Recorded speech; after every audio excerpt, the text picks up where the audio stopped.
به نام خداوند بخشنده و مهربان، همدیاران عزیز، درود و رحمت پروردگار به یکایک شما باد در هر کجای عالم که باشد و در هر وقت و ساعتی که ما را میبینید یا میشنوید.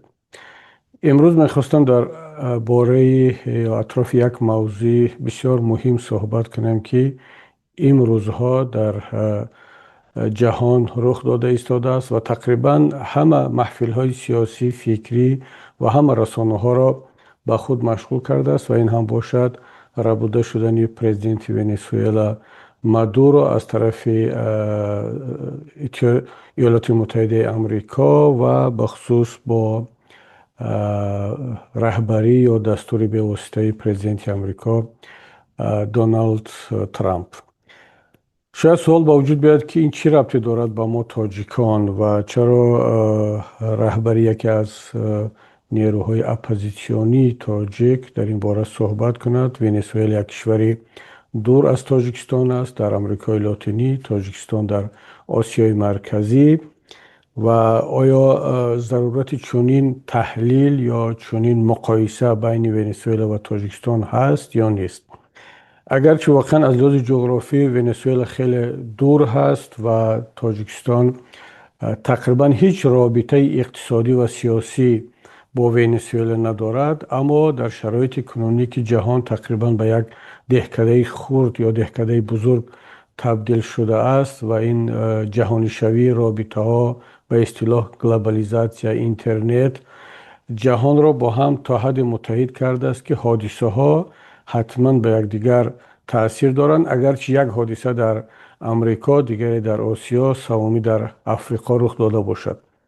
بخصوص بین چنین کشورهایی که از لحاظ سیاسی، اقتصادی و ساخت دولتداری و بافت اجتماعی به هم خیلی نزدیکند. از یک طرف ونزوئلا یک کشوری امریکایی هست، در امریکای لاتینی، زبانش دیگر، دینش دیگر و میتوان گفت که فرهنگی دیگر را دارد. تاجیکستان در یک گوشه دیگری دنیا، اما ساخت دولتداری، نظام سیاسی و مشکلات داخلی این دو کشور و نه تنها تاجیکستان و ونزوئلا بلکه خیلی از کشورهای دیگری دیکتاتوری به هم خیلی نزدیکن، شباهت دارند و عامل هایی که به چنین نتیجه ها، به چنین حادثه آورده میرساند تقریبا در این کشورها به هم خیلی نزدیکن.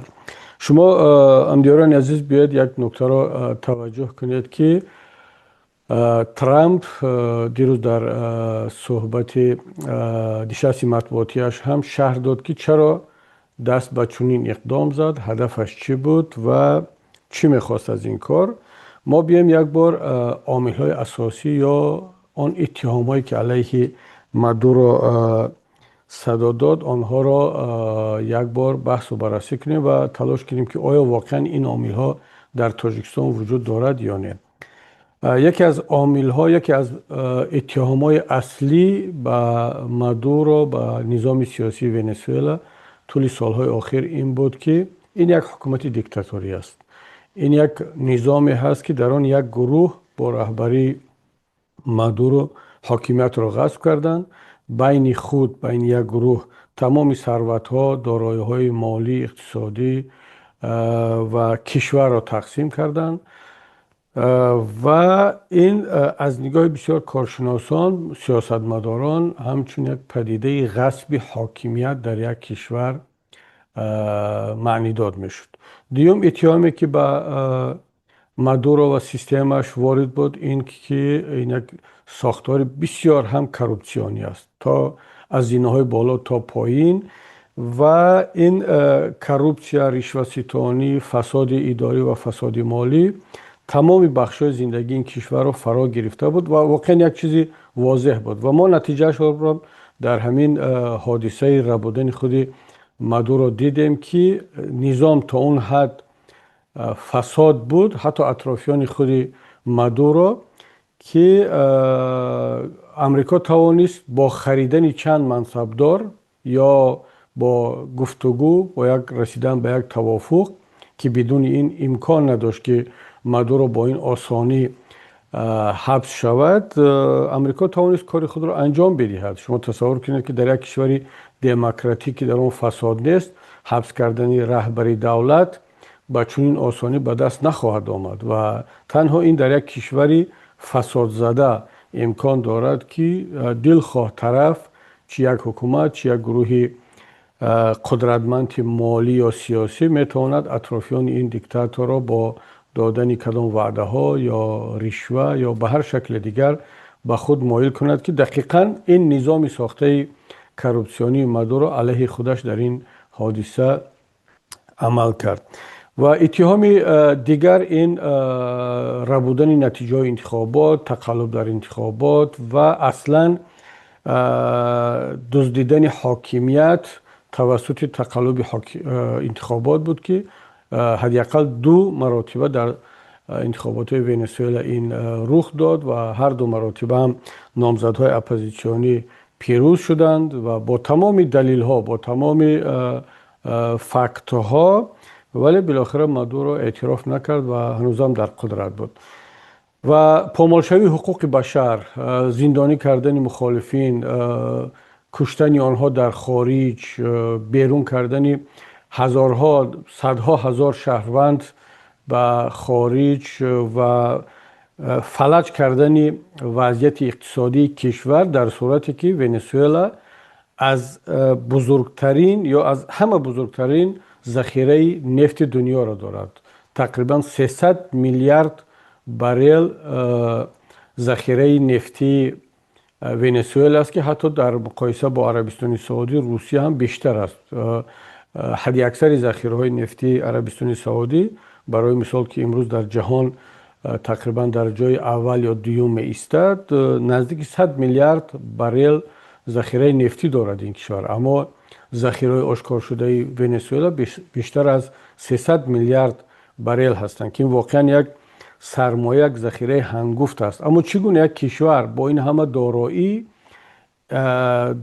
یک اقتصادی فلج، اهالی قشاق دارد که صدها هزار ونزوئلاگی مرزهای امریکا را عبور میکنند، به مکزیک، به اروپا، به کشورهای دیگر هجرت میکنند فقط به 2 علت: یکی کمبغلی، کمبیزاتی، دیگر پامالشوی حقوق بشر که در اون کشور دیگر برای مخالفین، برای دیگر اندیشان آزادی نیست. خب ببینید دوستان عزیز، وقتی که چنین وضعیت هست، خب برای ترامپ، برای امریکا، برای هر کشور دیگر دلیل های وجود داشت که با آوردن این دلیل ها این حادثه ربودن و حبس کردن مادورو رو انجام دادن. اینجا یک نکته است هموطنان عزیز، خیلی باید بالای آن دقت کرد. تا کجا این عمل با معیارهای بین المللی، با حقوق بین المللی سازگار بود؟ شخصا من همچون یک نفری که یک تجربه کمی هم باشد در این مسائل دارم، به هر صورت در اکادمی دیپلماتی مسکو بخشی حقوق بین المللی رو ختم کردم و طول این تجربه کارها به این قناعت هستم که در این حادثه و همین گونه حادثه ها پامالشوی آشکاری حقوق بین المللی وجود دارد. یعنی این جای دیگر بحث نیست و نباید کسی تلاش کند حتی که بگوید که نه این در چارچوب حقوق بین المللی است. نه، به هیچ وجه این پامالشوی آشکاری حقوق بین المللی است و من مطمئنم که این را هر کسی که کمترین آشنایی با معیارهای بین المللی دارد این را تصدیق خواهد کرد. اما طرف دیگری مسئله این است که آیا در چنین حالتها وقتی که یک ملت، یک مردم، حتی یک کشورهای همسایه تمامی مکانیزم های دیگر رو استفاده میبرند تا اینکه این قانون شکنی از طرف مادورو یا سیستم نظام حاکم برطرف شود. برای مثال مردم ونزوئلا تمامی کارها را کردند، در انتخابات شرکت میکنند، پیروز میشوند، مبارزه میبرند، زندانی میدهند، کشته میدهند، اما هیچ فایده ندارد. چرا؟ برای اینکه حاکمیت با استفاده از پول ملت، از قدرت، از ارتش، از پلیس، از امنیت، تمام این تلاش های صلح آمیز یک ملت را به نیستی میبرد، خونسا میکند، به باد میکشاند و هیچ نتیجه ندارد. در این گونه حالت ها طبیعی است که ملت ها مجبور میشوند دست به اقدام های غیر معمولی بزنند بیرون از چارچوب مکانیزم های قانونی که ما تجربهش رو در دنیا زیاد داریم و این در شکل انقلاب ها، در شکل تبادلات ها، در شکل خیزش های مردمی در این انگوشه دنیا صورت میگیرد. و حالا کاری را که ملت ونزوئلا کرده نتوانست، از دستش نآمد، اگرچه قربانی زیاد داد، ترامپ در 30 دقیقه با فرستادن چند هلیکوپتر یا ورتولیات و چند ضربه موشکی این کار را انجام داد. بنابراین ما دو مسئله را از هم جدا کنیم: یکی رعایت شدن یا نشدن معیارهای بین المللی، دیگری تا کجا این گونه عملها برای یک ملت که دیگر تمام مکانیزم های قانونی و صلح آمیز را استفاده کرد و نتیجه نگرفت، تا کجا این جایز است. من فکر میکنم که اگر ما واقع بین باشیم باید به این نتیجه برسیم که حداقل ملت ونزوئلا، آنهایی که الان خرسند هستند از این حادثه، اینها تمام کار خود را کردند ولی به نتیجه نرسیدند چون نظام امکانیت نمیدهد. اما آیا این کار به دست ترامپ میشد یا به دست کسی دیگر، این کاملا یک مسئله دیگر است. اکنون دوستان عزیز بیاید برگردیم به تاجیکستان خودمان و همین وضعیت را مقایسه کنیم در تاجیکستان خودمان. تمام آن نشانه ها، آن عامل هایی که در ونزوئلا وجود داشت و هنوز هم دارد، یعنی با رفتن مادورو حالا معنی ندارد که این وضعیت تغییر کرد یا تغییر خواهد کرد، اما تمام این عامل ها و حتی بدتر از آن در تاجیکستان ما هم وجود دارد. همان حکومت غصب شده از طرف یک نفر یا یک گروه، تقسیم تمام ثروت های ملی از ثروت های اقتصادی و مالیوی شروع کرده تا زمین، تا همه امکانیت ها در دست یک گروه، غصب حاکمیت توسط تقلب انتخابات ها و این نه یک بار و دو بار، چندین مراتبه، حداقل یک مرتبه انتخابات پارلمانی را از ما، از نهضت اسلامی تاجیکستان دزدیدند، ربودند و پامال کردن حقوق بشر که دیگر اصلا تاجیکستان در دهگانه کشورهای سرکوبگر دنیا قرار دارد طبق تمام گزارش‌های بین المللی. زندان‌ها پر از زندانیان سیاسی هست، از زندانیان عقیدتی هست.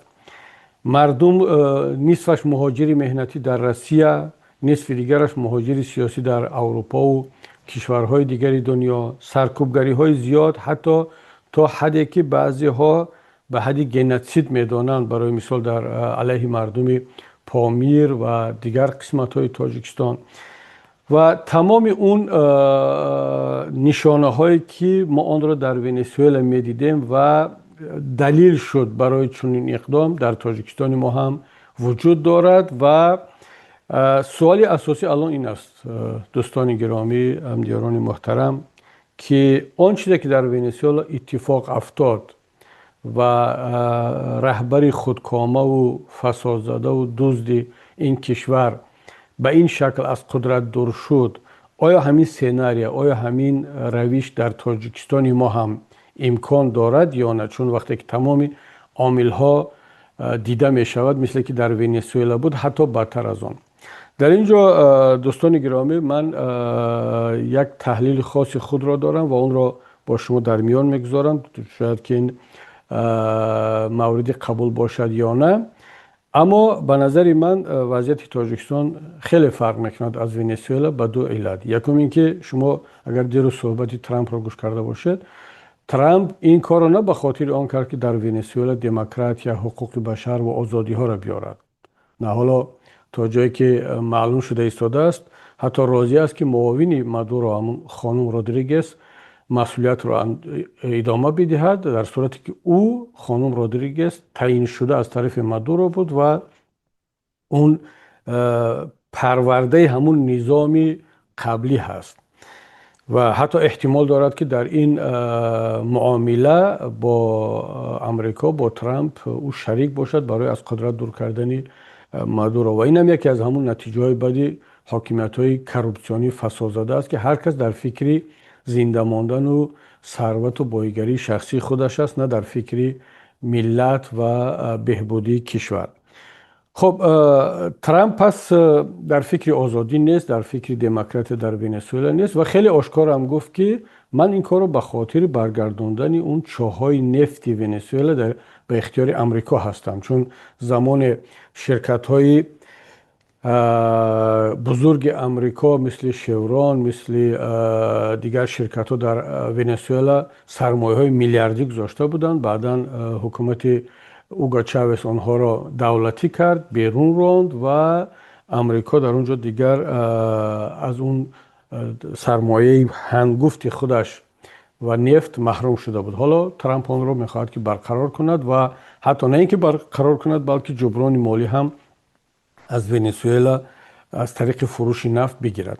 خب پس در تاجیکستان ما کی و با چی هدف، آیا ملت، آیا یگان کسی دیگر این کار انجام خواهد داد؟ من شخصا اگر از من پرسیده شود، این نظری شخصی من است، حالا این نظری گروهی یا یک سازمان و تشکیلات نیست، من به این نظرم که همه گونه دخالت خارجی برای سرنگون کردن یک حاکم، حتی اگر حاکمی ظالم باشد، این چندان مقبول نیست.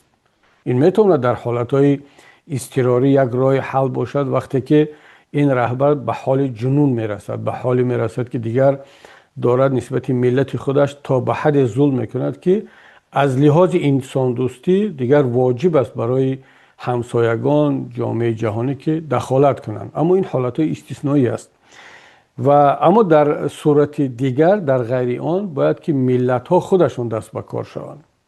و اینجا من به این نقطه میرسم که کی امام علی رحمان را که واقعا هم در بعضی مسائل از مدور چند مراتب بیشتر نسبت ملت تاجیک ظلم کرد و نسبت تاجیکستان، نسبت آینده تاجیکستان دارد ظلم میکند، کیها این کار را میتوانند کرده؟ طبیعی است که چین که یکی از ابرقدرت‌های منطقه‌ای هست و همسایه ما است، همونطوری که امریکا همسایه ونزوئلا هست، این کار را نخواهد کرد. نه در تجربه چین این کار هست و نه چین ضرورت دارد، چون امام علی رحمان یک رهبری هست که برای چین خیلی یک دستاورد هست، حتی میتوان گفت امتیازهای زیاده به چین از تریتوریا شروع کرده تا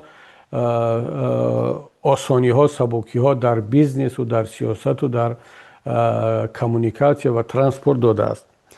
خب کشور دیگر روسیه که این تجربه را دارد، تجربه نابود کردن پرزیدنت ها، عوض کردن حکومت ها را روسیه فراوان دارد. از کشتن حفیظ الله امین پرزیدنت افغانستان که همون نیروهای ویژه سپسناز را فرستاده بود که اتفاقا خیلی از اعضای اون نیرو شهروندان تاجیکستان و آسیای مرکزی هم بودند تا اینکه آنها توانند پنهانی وارد افغانستان شوند و این عملیات را انجام بدهند. و حفیظ الله امین پرزیدنت اون وقتی افغانستان را کشتند که اتفاقا بعد همون جنایت تا امروز دیگر افغانستان با خود نآمده است. حالا هر کسی را که میخواهند گناهکار کنند در این جنگ های طولانی افغانستان، من شخصا آغاز این کار را انا همون جنایت میدونم که پرزیدنت یک کشور، حالا با کسی معقول بود یا نبود، از طرف نیروهای ویژه کشته شد. و تجربه دیگرش رو ما تاجیکان خودمون در پوست و جان و استخوانمون تجربه کردیم که حکومت قانونی و حکومت ملی، حکومت مراسای ملی تاجیکستان رو که عبارت از چندین حزب و حرکت ها بودن، با فرستادن از آن جمله باز همون نیروهای ویژه با رهبری پالکان کوچکوف این حکومت رو سرنگون کردن، به خون کشیدن پایتخت تاجیکستان رو. یک جنگ شهروندی 5 سال دوام کرد، سلاح دادن به گروه های جنایتکار و به هر دو طرف سلاح دادن، مردم رو مهاجر کردن به افغانستان و تا امروز دیگر تاجیکستان با خود نآمده است و یک نفر را خود در نتیجه همین تبادلات و سرنگون کردن حاکمیت در تاجیکستان یک نفر را مثل امام علی رحمان آوردن که تا امروز در قدرت است و درد سر ملت و کشوری ما گشته است. و همچنین در دیگر کشورها، همین حادثه اوکراین را هم ببینید، این هم یک تجربه هست. اما منظورم تجربه هست که روسیه این کار رو میتواند کرده، دخالت به یک کشور هجوم کردن، حاکمیت را عوض کردن، کشور را غصب کردن، این در تجربه روسیه هست. اما سوال این است که آیا روسیه واقعا میخواد این کار را کند؟ من بعید میدانم. چرا؟ برای آنکه همونطور که در نسبت خطای گفتیم، در نسبت روسیه هم امام علی رحمان یک رهبری هست که خیلی و خیلی به درد روسیه میخورد. هم خودشون تعیین کردن، هم نقطه ضعف زیادش رو میداند، هم ریچک های کلان در اختیار دارد که کافی هست که در مسکو یک بار عطسه بزنند، رحمان در دوشنبه لبیک خواهد گفت. همونطوری که برای مثال در این حادثه اخیر که گویا به قرارگاه پوتین در ولده اوکراینیا هجوم کرده باشند که بعدا معلوم شد که دروغ است، هیچ گونه هجومی نبوده است، اما امام رحمان بلافاصله آن را محکوم کرد. چرا؟ برای آنکه پوتین گفت. پوتین دعوا کرد که هجوم شده است، برای رحمان همین کافی بود. و در چنین حالت دیگر طبیعی است که پوتین نه اینکه منفعت دار نیست که به این شکل در تاجیکستان عمل کند، بلکه حتی آماده است که از چنین دیکتاتورهای خودی حمایت هم کند. خب پس چی راه میماند؟ من فکر میکنم که در اینجا دیگر به همه جواب این سوال معلوم است. یگانه کاری را که در این حالت میتوان کرد این باید که ملت خودش وارد عمل شود. ملت خودش باید این کار را انجام بدهد به دو علت. یکی اینکه همونطوری گفتم در منطقه ما نیست نیرویی که این کار را انجام بدهد، منظورم از خارج، و ضرورت هم ندارد و مقبول هم نیست و ما این را اصولا یعنی نخواهیم پذیرفت مگر تکرار میکنم در حالتهای استثنایی. و از طرف دیگر ما میبینیم که ملت تاجیک با این وضعیتی که الان در آن گرفتار هست، جوانان هم در خارج، تمام رسانه ها بسته، احزاب ممنوع، زندان ها پر از زندانی های سیاسی و ملت در یک حالتی در تحت تاثیر پروپاگاندا و تبلیغات در حالت زامبی قرار دارد. اما خدا را شکر خوشبختانه یک بخش از گروه از ملت، یک قسم از بیداران ملت، آگاهان ملت، چی در خارج چی در داخل، دارن این مسئولیت خود را ادامه میدهند، انجام داده ایستادن و تلاش کرده ایستادن که خودشان همچون یک بخش از این ملت به نمایندگی از ملت این مسئولیت را انجام بدهند. یعنی دقیقاً با هدفی از قدرت دور کردن یک نفری که مثل مادورو یک کشور را به گروگان گرفته است، تبدیل به یک کارخانه شخصی کرده است، به یک کارخانه خانوادگی کرده است و تمام امکانیت ها را برای رشد، برای پیشرفت هم ملت و هم شهروندان، افراد علاهیده تمام راه ها را بسته است. پس این کار را ملت خودش باید انجام بدهد. یک گروه از این ملت این کار را کرده ایستادند. اما این نکته را هم باید بگویم که این مسیر میتواند خیلی طولانی باشد. این برادرانی که جان بر کف کاری خود را انجام داده ایستادند، کاری رسانه‌ای، کاری حتی دیگر برخی از برادران به این نتیجه رسیدند که باید کاری میدانی را هم جدی‌تر گرفت و من کاملا این را درک میکنم، از این پشتیبانی خواهم کرد و ما تمام نیروی فکری، دانش، رابطه‌های بین المللی و تمام امکانات خود را به خرج خواهیم داد که از این برادرانی که آماده فدا کردن خود در راه وطن و ملت هستند پشتیبانی کنیم، فقط با یک شرط: اینها به هیچ وجه باید که دست به اعمال تروریستی، هیچ عمل علیه مردم ملکی، مردم بیگناه باید انجام ندهند و در چارچوب معیارهای بین المللی که برای یک ملت اجازت میدهد برای رسیدن به آزادی علیه ظلم و دیکتاتور مبارزه برد، در اون چارچوب باید که عمل کنند. باز تکرار میکنم این مسیر خیلی میتواند طولانی باشد، خیلی قربانی خواهد داد و کار آسان و سبک نیست. اما یک راه، یک روش دیگری هم وجود دارد که اون هم جزء از مبارزه ملی خواهد بود. این تجربه خیلی از کشورهای دنیا هست که یک بخش از خود حاکمیت، چه از نیروهای مسلح، چه از امنیت، چه از پلیس، چه از کسانی که در حاکمیت هستند، با درک این مسئولیت، با درک این وضعیت، با درک که آنها هم جزئی از این ملت هستند، باید در این مبارزه ملی شریک باشند. شرط نیست که این مسئولیت را تنها 4 جوانی که در کوه و کمر هستند یا در خارج هستند به شکل پنهانی دارند عمل میکنند. شرط نیست که همه مسئولیت به دوش آنها بیفتد. چرا اون بخش از ملت که در حاکمیت هستند امروز جزء از بدنه حاکمیت هستند، اونا هم احساس مسئولیت نکنن و همون طوری که بخش از حاکمیت مادورو حالا با هر دلیلی که باشد آمدن در این مسیر کمک کردن تا اینکه وطنش را از این ورطه برهانند، نه آیند با ملت همکاری نکنند.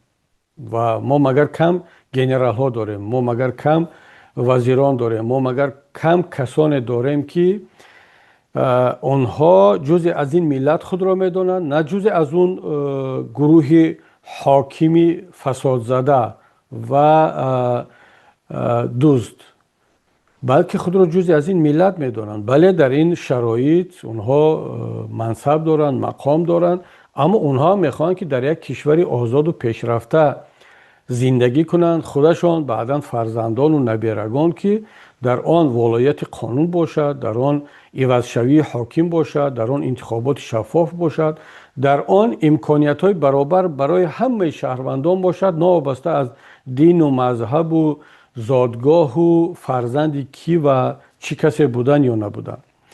پس این گروه هم مسئولیت دارند و اگر اینها دست به کار شوند باور کنید برای ملت آسانتر و با قربانی کمتر خواهد بود و به هیچ وجه فکر نکنند که این کار آنها اگر آنها بیایند دست به کار شوند و وضعیت را تغییر بدهند قانون شکنی خواهد بود، این یک خیانت به وطن و ملت خواهد بود، خیانت به کسی دیگر خواهد بود. نه، درست است که امام رحمان تلاش میکند همیشه بگوید که شما قانون را هم ویران کنید، دزدی هم کنید، اما با من شخصا خیانت نکنید. این جمله بارها از زبان او صدا میدهد. اما ببینید دوستان عزیز، بخصوص کسانی که در حاکمیت هستید و حالا من نام نمیبرم چون این میتواند خطرناک باشد، اما میدانم شخصا میشناسم که خیلی از فرزندان برومند ملت ما به ناموس ما در ساختارها کار میکنن و هستن آنها هنوزم و شاید برخی های دیگر هستن که من نمیشناسم. در این 10-15 سالی که ما در خارج هستیم شاید اینها تربیت شدن و از زینه‌های پایانی و میانه به سطح بالاتر رسیدن که شخصا من نمیشناسم، ولی حس میکنم، میدونم که آنها هستند. اینها ببینید در طول تاریخ کم نبودن کسانی که در زمان خود آمدن دست به قیام زدن و قانونهای موجوده همون وقت را، قانونهای ظالمانه را تا جای شاید که ویران کرده باشند. برای مثال کاوه آهنگر که ما با اون فخر میکنیم و درفش کاویانی یک رمز دولتداری ما هم هست، مگر او در چارچوب قانونهای موجوده علیه ضحاک قیام کرد؟ ضحاک هم به خود حاکمیت داشت، قانون داشت، یک نظام داشت و هر کسی که ضد او عمل میکرد او را خائن میدانست، قانون شکن میدانست، اما او قیام کرد. یا برای مثال بگیریم یک خیابان بزرگ در آلمان به نام اون پالکونیکی هست، این نامش حالا یادم رفت، که علیه گیتلر قیام کرد. گیتلر هم یک حاکم بود، رهبری آلمان بود و اتفاقا در انتخابات پیروز شده بود و تمام قانون و قانونگذاری در اختیارش بود. در اطرافش دهها صدها اکادمیک و پروفسور و دکتر علم ها بود، وزیرها بود، مثل الان که در اطراف رحمان چندین وزیر اکادمیک ها هستند، چندین وزیر دکترها هستند، چندین وزیر شاعر و کتاب نویس هستند، چند فیلسوف و شاعر و مداح و سیاستشناس تملق‌کار در اطرافش هستند، همونطوری که در اطراف گیتلر در اون زمان بودند. امروز در آلمان از اون وزیر اکادمیک ها و وزیر شاعرها و وزیر دکترها را کسی یاد نمی کند، کسی نمیشناسد. اگر یادم کنند با نفرت یاد میکنند.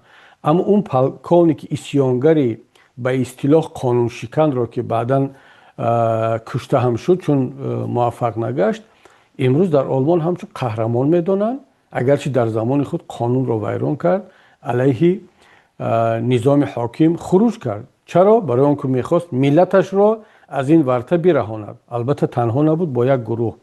در بعضی کشورهای دیگر این گروه ها به نتیجه رسیدند، موفق شدند و ملت های خود را آزاد کردند. حالا من چی میخوام با این بگم دوستانی عزیز؟ اونایی که حالا کتاب نوشتید و اکادمیک شدید و حالا قدرت در دستتون هست، شما مطمئن باشد که بعد از اون که از قدرت رفتید، بعد از اون که وضعیت عوض شد در کشور و حتما عوض خواهد شد، چی شما شرکت کنید نکنید، چی شما با ملت باشید نباشید، وضعیت دیر یا زود عوض می شود. از اون کتاب ها و شعرها و عنوان های شما نه تنها چیزی نخواهد ماند، کسی آنها را نخواهد خواند، بلکه اونها تبدیل میشن به یک نشانه، به یک عیبنامه علیه شما. یگانه راه شما برای ماندن در تاریخ ملت و شستن اون همه جنایت ها و گناه هایتان این است که در یک لحظه حساس، من نمیگم امروز یا فردا، اما این دیگر برمیگردد به قضاوت شما و تشخیص شما، در یک لحظه حساس بیاید در کنار ملت قرار بگیرید و ملت را از این ورطه برهانید. چون که آینده ملت ما در آینده های نزدیک با همین رویشه که هست، ما همون طوری که قشاقترین، ضعیفترین دولت از لحاظ اقتصادی، از لحاظ نظامی، از همه لحاظ در منطقه و جهان بودیم و هستیم، همین گونه خواهیم موند. باز همون ملت تاجیک مهاجر، باز همون جوان تاجیک عمرش در روسیه و قزاقستان و در اروپا و جاهای دیگر میگذرد، دور از وطن و از زن و فرزند.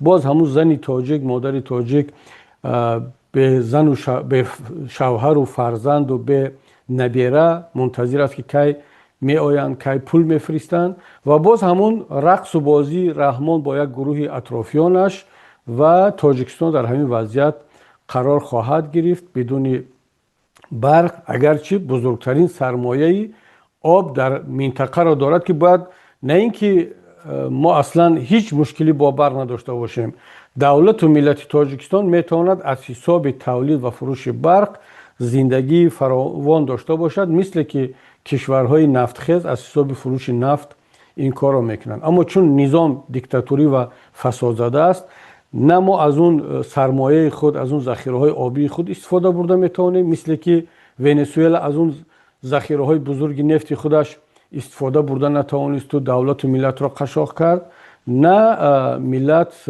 یک آینده نیک خواهد داشت. بنابر همین دیگر این برمیگردد به شما. باز تکرار میکنم که این آسانترین، با قربانی کمترین، با خرج کمترین برای ملت و دولت ما هست که از این ورطه خلاص شود. اگر نه، مطمئن باشید که ملت دیر یا زود کار خود را خواهد کرد، مسئولیت خود را انجام خواهد داد، اما شما در نزد تاریخ، در نزد ملت، در طرف ظلم، در طرف تاریکی باقی خواهد ماند.